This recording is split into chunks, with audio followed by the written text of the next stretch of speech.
उन्हाळा सुरू झाला की मस्त कडक ऊन मिळतं आणि माझी काय गडबड सुरू होती माहितीये? किडा होऊ नये म्हणून डाळी कडक उन्हात तापवते. मोठ्या ताटात डाळी पसरवल्या आणि कडक उन्हात गॅलरीत ठेवल्या. आता म्हटलं आपणही थोडंसं उन्हात बसावं आणि विटामिन्स घ्यावेत. पण काय आहे ना, उन्हापासून येणारे यूव्ही रेज आपली स्किन डॅमेज करतात. यावर मी घरगुती उपाय करते, पण रोज रोज शक्य होत नाही. डेली प्रोटेक्शनसाठी मी वापरते मामाअर्थचं vitamin C daily glow sunscreen. हे खूप लाईटवेट आहे आणि इन्स्टंटली स्किन मॉइश्चराइज होते. SPF 50 आणि PA++++ यामुळे स्किन प्रोटेक्ट होते. शिवाय व्हिटॅमिन सी आणि हळदीमुळे सनबर्न्स बरे होतात. नॉन ग्रीसी आहे, व्हाईट कास्ट राहत नाही आणि त्वचा एकदम ग्लो होते. मामाअर्थवरच विश्वास आहे, कारण की आपल्या सजेशन्स प्रमाणे त्यांचे प्रोडक्ट्स एन्हान्स होतात.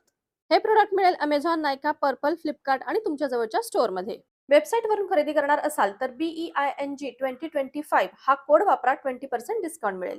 उन्हानं किड्यांची स्किन करपली पण माझ्या स्किनवर ग्लो आला. प्रोडक्ट टॅग केलेला आहे, जरूर चेकआउट करा.